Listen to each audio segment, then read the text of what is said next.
Hello students, this is Navdeep Kaur from Raikot Public School, Raikot. We are discussing about plus 2 biology. In our previous video, we have discussed Mendelism. Today we will discuss deviations from Mendelism.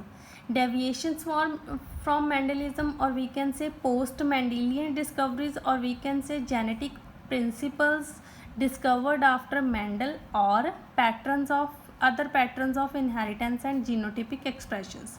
Means ਉਹ discoveries ਜਿਹੜੀਆਂ medal ਤੋਂ ਬਿਨਾਂ ਹੋਰ scientists ਨੇ ਕੀਤੀਆਂ ਨੇ। Clear. ਇਹਦੇ ਵਿੱਚ ਆਪਾਂ ਸਭ ਤੋਂ ਪਹਿਲਾਂ ਡਿਸਕਸ ਕਰਾਂਗੇ gene interaction. What is gene interaction? It is the influence of one allele over another of the same or other gene. ਹੁਣ ਜੇ ਆਪਾਂ ਡਿਸਕਸ ਕੀਤਾ ਸੀ ਕਿ one gene equal to 2 alleles. Gene interaction ਆ ਜਿਹੜੀ ਉਹ ਇਸੇ ਕਨਸੈਪਟ ਤੇ ਬੇਸਡ ਹੈ। ਮੀਨਸ ਇੱਕ ਜੀਨ ਦੇ ਵਿੱਚ ਫਰਦਰ 2 ਐਲੀਲਸ ਹੁੰਦੇ ਆ। ਉਹ ਦੋਨੋਂ ਐਲੀਲਸ ਆ ਜਿਹੜੇ ਜਾਂ ਤਾਂ ਕੀ ਹੈ 2 ਐਲੀਲਸ ਜਿਹੜੇ ਪ੍ਰੈਜ਼ੈਂਟ ਆ, ਜਿਵੇਂ 2 ਐਲੀਲਸ ਪ੍ਰੈਜ਼ੈਂਟ ਆ। What is gene interaction? ਜਾਂ ਤਾਂ ਕੀ ਹੋ ਸਕਦਾ ਇੱਕ ਐਲੀਲ ਆ ਜਿਹੜਾ ਉਹ ਦੂਸਰੇ ਦੇ ਜੋ ਹੈਗਾ ਐਕਸਪ੍ਰੈਸ਼ਨ ਆ ਉਹਨੂੰ ਇਨਫਲੂਐਂਸ ਕਰ ਰਿਹਾ, ਜਾਂ ਕੀ ਹੈ ਆਪਣੇ ਕੋਲ 2 ਅਲੱਗ ਜੀਨ ਪ੍ਰੈਜ਼ੈਂਟ ਆ। second gene, this is first gene, second gene। ਇਹਦੇ ਵਿੱਚ ਕੀ ਹੁੰਦਾ ਇੱਕ ਜੀਨ ਦੇ ਅਲੀਲ ਆ ਜਿਹੜੇ ਉਹ ਦੂਸਰੇ ਜੀਨ ਦੇ ਅਲੀਲਸ ਨੂੰ ਇਨਫਲੂਐਂਸ ਕਰ ਰਿਹਾ।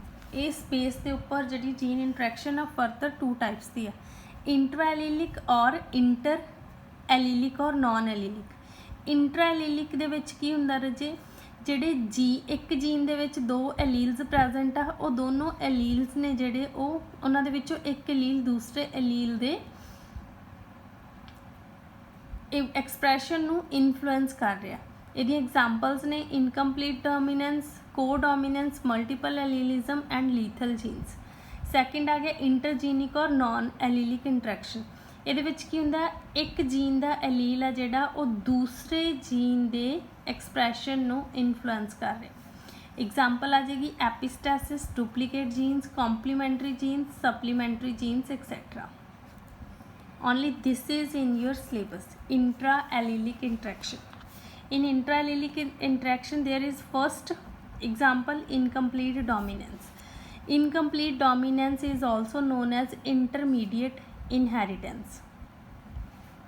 It is the phenomenon where none of the 2 alleles of a gene is dominant over each other, so that when the both of them are present together they form a new phenotype which is somewhat intermediate between independent expression of the 2 alleles।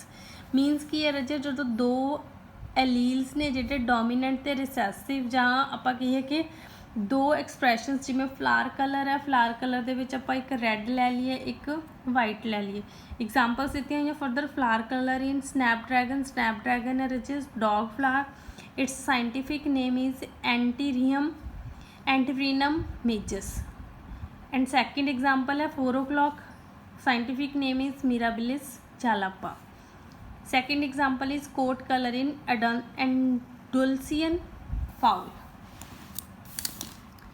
ਤੁਹਾਨੂੰ explain ਕਰ ਰਹੇ ਹਾਂ with the help of cross in 4 o'clock, flower color in 4 o'clock। Same उस तरह लिखेंगे आप सारा कुछ, parents, phenotype, genotype, gametes, F1 generation, F2 generation, male female parents. Phenotype की आ जाएगी मेल की आप रेड ले लीए, फीमेल की वाइट ले लीए। एक्सप्रैशनस आप दोनों के अलग अलग जो एलील जीनोटाइप लै रहे हो अलग अलग आएगी मिराबिलिस जलापा दे विच 4 o'clock दे विच। Red for red capital R and for white capital W। Gametes half हो जाता है chromosomes at the time of gamete formation RW। F1 generation दे विच अपने को फॉर्म हो गया RW। हुण जो F1 जनरेशन फॉर्म हुई है रजे मैंडल दे विच जो आप चीज़ स्टडी की सी उहदे विच आपां कीता सी डोमीनेंस स्टडी। इनकंप्लीट डोमीनेंस आ जिहड़ा उहदे विच ने डिस्कस नहीं किया।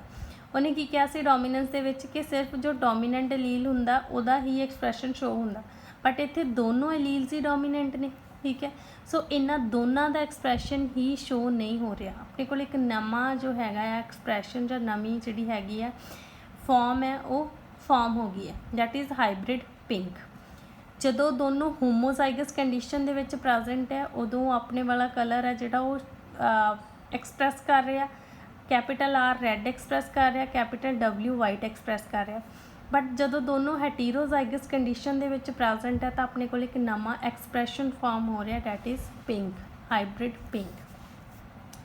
F2 ਜਨਰੇਸ਼ਨ ਦੇ ਵਿੱਚ ਸੈਲਫਿੰਗ ਕਰਵਾਉਂਦੇ ਆ ਰਾਜੇ ਆਪਾਂ F1 ਦੀ, RW ਦੋਨੋਂ ਹਾਈਬ੍ਰਿਡਸ ਲਏ। ਪੋਸੀਬਲ ਪੁਨਿਟ ਸਕੇਅਰ ਦੇ ਨਾਲ ਆਪਾਂ ਕ੍ਰੋਸ ਆ ਜਿਹੜਾ ਉਹ ਫਾਰਮ ਕਰਤਾ, ਪੋਸੀਬਲ ਕ੍ਰੋਸ ਜੋ ਸੀ। ਕਲੀਅਰ। ਹੁਣ ਇੱਥੇ ਆਪਣੇ ਕੋਲ 3 ਟਾਈਪ ਦੇ ਐਕਸਪ੍ਰੈਸ਼ਨਸ ਫਾਰਮ ਹੋਏ ਆ, capital R like male parent, RW like F1 hybrid, and capital W like female parent। Genotype and phenotype जो रेशियोज आउणगियां वो दोनों सेम आउणगियां राजे, क्योंकि इत्थे भी 3 टाइप के जो एक्सप्रैशनस फॉर्म होए जीनोटाइप दे विच ते फिनोटाइप दे विच भी 3 टाइप के एक्सप्रैशनस आ जिहड़े फॉर्म होए। सो ये सेम होएगी 1:2:1। ये है इनकंप्लीट डोमीनेंस। इनकंप्लीट डोमीनेंस मीनस जदों डोमीनेंट एलील होमोजाइगस कंडीशन दे विच प्रैजेंट है सिर्फ उदों ही अपना एक्सप्रैशन है जिहड़ा शो करदा है, अदरवाइज जदों वो हेटेरोजाइगस कंडीशन दे विच प्रैजेंट है तो वो अपना एक्सप्रैशन शो नहीं कर सकता। सैकेंड दे लई बच्चे मैं तुहानूं एलील्स ने जिहड़े लिख के दे रही हैं, सैकेंड एग्जाम्पल दे लई वो तुसीं खुद, सैकेंड ते थर्ड लई वो तुसीं खुद जो हैगा क्रॉस ड्रॉ करके देखोगे।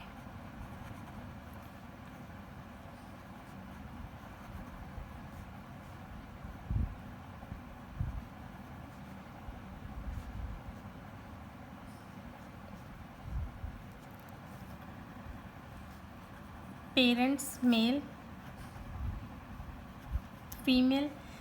डॉग फ्लावर दे विच रचे जो आप लेना कलर सेम आएगा रेड एंड वाइट, बट जो जीनोटाइप है वो डिफरेंट होएगी। जीनोटाइप दे विच रेड कलर कैपिटल आर लिए आएगा, वाइट कलर है जो स्मॉल आर लवांगे, रिसेसिव कंडीशन आएगी।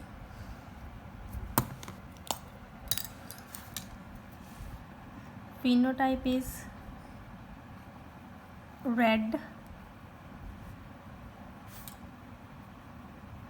white, genotype capital R in red, small r in white। Gametes will be R, small r।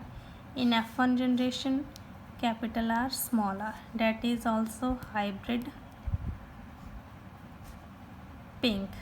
Rest of you have to do by yourself। And same in third example,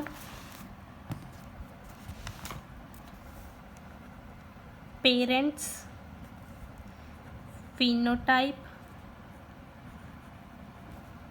genotype gametes F1 generation। Here I will write only up to genotype। Male female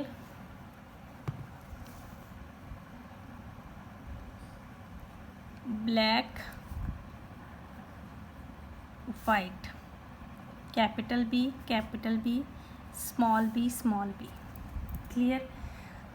rest of the cross you have to do by yourself।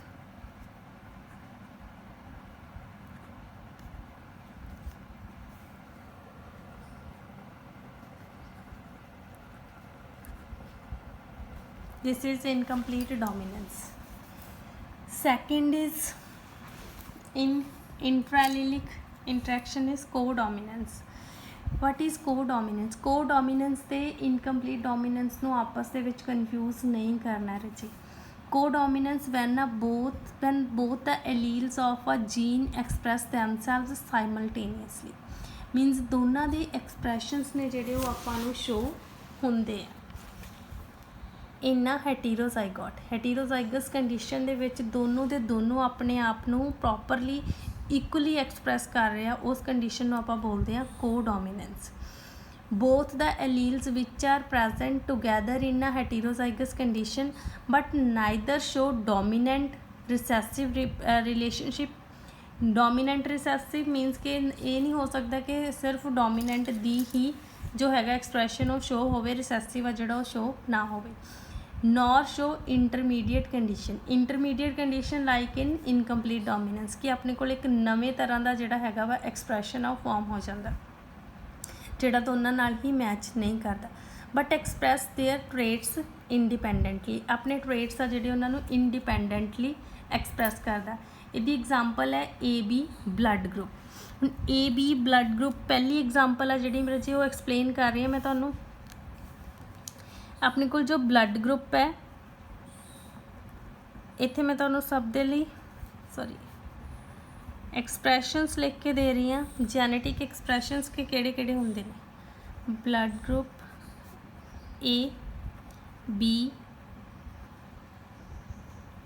O and AB, 4 type ਦੇ blood groups ਹੁੰਦੇ humans ਦੇ ਵਿੱਚ, as we have also studied in +1 class. A ਦੇ ਲਈ ਰਜੇ ਜੋ expression ਹੋ ਸਕਦਾ ਜਾਂ ਤਾਂ ਹੋਮੋਜ਼ਾਈਗਸ ਕੰਡੀਸ਼ਨ ਜਾਂ ਹੋ ਸਕਦੀ ਹੈ ਹੈਟੀਰੋਜ਼ਾਈਗਸ ਕੰਡੀਸ਼ਨ, ਆ ਚੀਜ਼ ਹੋ ਸਕਦੀ ਹੈ। B ਦੇ ਲਈ ਹੋ ਸਕਦਾ ਹੈ ਹੋਮੋਜ਼ਾਈਗਸ ਔਰ ਹੈਟੀਰੋਜ਼ਾਈਗਸ। O ਦੇ ਲਈ ਸਿਰਫ ਇੱਕ ਐਕਸਪ੍ਰੈਸ਼ਨ ਹੁੰਦਾ ਦਿਸ ਵਨ। AB ਦੇ ਲਈ ਵੀ ਸਿਰਫ ਇੱਕੋ ਹੀ ਐਕਸਪ੍ਰੈਸ਼ਨ ਹੁੰਦਾ ਦਿਸ ਵਨ।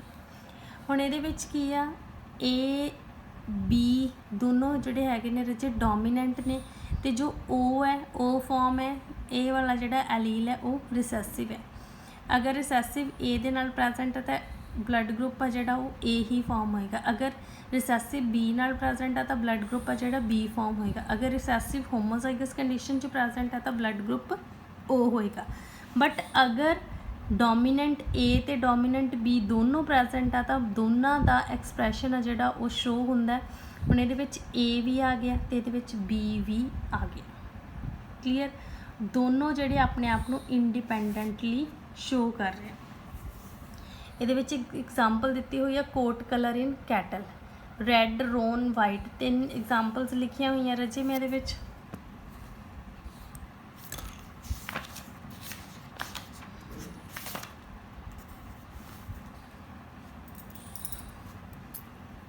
ਇਹਦੇ ਵਿੱਚ ਵੀ ਸੇਮ ਜਿਹੜੇ ਹੈਗੇ ਆ ਜੈਨੇਟਿਕ ਐਕਸਪ੍ਰੈਸ਼ਨਸ ਆਉਣਗੇ ਲਾਈਕ ਮਿਰਾਬਲਿਸ ਜਲੱਪਾ ਦੇ ਵਿੱਚ ਜੋ ਆਪਾਂ ਲਿਖੇ ਸੀ,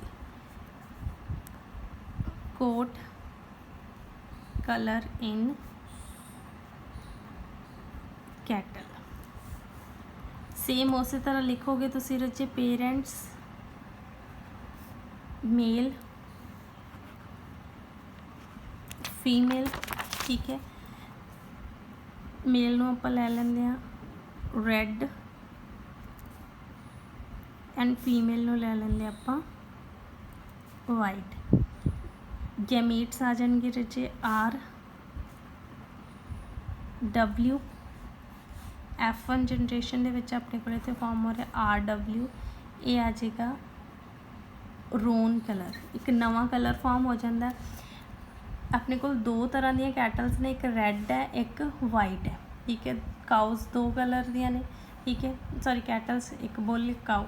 ਬੁੱਲ is red coloured and ਕਾਊ is white coloured.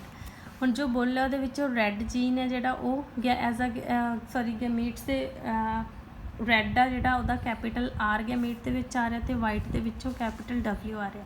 ਅਤੇ ਜਦੋਂ F1 ਜਨਰੇਸ਼ਨ ਫਾਰਮ ਹੁੰਦੀ ਹੈ ਉਹਦੇ ਵਿੱਚ ਇੱਕ ਨਵਾਂ ਐਕਸਪ੍ਰੈਸ਼ਨ ਫਾਰਮ ਹੁੰਦਾ। ਰੋਨ ਆਪਾਂ ਕਿਹਨੂੰ ਬੋਲਦੇ ਹਾਂ ਰਚੇ, ਯੂ ਕੈਨ ਸੀ ਹੀਅਰ, ਇੱਕ ਰੈੱਡ ਹੈ ਇੱਕ ਵਾਈਟ ਹੈ। ਹੁਣ ਇੱਥੇ ਕੀ ਆ, ਬਾਕੀ ਜਿਹੜੀ ਬੋਡੀ ਹੈ ਕਾਓ ਔਰ ਬੁੱਲ ਦੀ ਉਹ ਕੀ ਹੋਏਗੀ ਰੈੱਡ ਅਤੇ ਵਿੱਚ ਵਾਈਟ ਕਲਰ ਦੇ ਪੈਚਸ ਨੇ ਜਿਹੜੇ ਉਹ ਪ੍ਰੈਜੈਂਟ ਹੋਣਗੇ। ਹੁਣ ਇਹ ਵੀ ਕੀ ਆ ਗਈ ਕੋਡੋਮੀਨੈਂਸ ਮੀਨਸ ਇਹਦੇ ਜਿਹੜੀਆਂ ਨਵੀਆਂ F1 ਜਨਰੇਸ਼ਨ ਦੇ ਵਿੱਚ ਜੋ ਪ੍ਰੋਜਨੀ ਫਾਰਮ ਹੋਈ ਹੈ ਉਹਦੇ ਵਿੱਚ ਰੈੱਡ ਕਲਰ ਵੀ ਪ੍ਰੈਜੈਂਟ ਆ, ਉਹਦੇ ਵਿੱਚ ਵਾਈਟ ਕਲਰ ਵੀ ਜਿਹੜਾ ਹੈਗਾ ਆਪਣੇ ਆਪ ਨੂੰ ਐਕਸਪ੍ਰੈਸ ਕਰ ਰਿਹਾ। ਇਹ ਨਹੀਂ ਹੈ ਕਿ ਸਿਰਫ ਇੱਕ ਦਾ ਐਕਸਪ੍ਰੈਸ਼ਨ ਜਿਹੜਾ ਉਹ ਐਕਸਪ੍ਰੈਸ ਹੋਇਆ, ਇਹ ਨਹੀਂ ਹੈ ਕਿ ਦੋਨਾਂ ਤੋਂ ਮਿਲ ਕੇ ਇੱਕ ਨਵੀਂ ਫਾਰਮ ਆ ਜਿਹੜੀ ਜਾਂ ਨਵਾਂ ਕਲਰ ਫਾਰਮ ਹੋ ਗਿਆ, ਉਹ ਵੀ ਨਹੀਂ ਹੈ। ਇਹਦੇ ਵਿੱਚ ਦੋਨਾਂ ਦਾ ਜਿਹੜਾ ਕਲਰ ਨੇ, ਦੋਨਾਂ ਦੇ ਕਲਰਸ ਨੇ ਵਾਈਟ ਅਤੇ ਰੈੱਡ ਕਲਰ ਦੋਨੋਂ ਹੀ ਸ਼ੋ ਹੋ ਰਿਹਾ, ਜਿਹਨੂੰ ਆਪਾਂ ਬੋਲਦੇ ਹਾਂ ਰੋਨ। ਕਲੀਅਰ, ਇਹਨਾਂ ਦੀ ਕੋਡੋਮੀਨੈਂਸ ਦੀ ਰੇਸ਼ੋ ਵੀ ਰਜੇ ਇਨਕੰਪਲੀਟ ਡੋਮੀਨੈਂਸ ਵਾਂਗੂ 1:2:1 ਹੀ ਆਉਂਦੀ। ਜਦੋਂ ਆਪਾਂ क्रॉस फॉर्म ਕਰਦੇ ਹਾਂ। ਨੈਕਸਟ एग्जांपल है रजे सिकल सैल एनीमिया और सिकल सैल हीमोग्लोबिन लिखा होया मैं इत्थे। एक डिजीज़ है हीमोग्लोबिन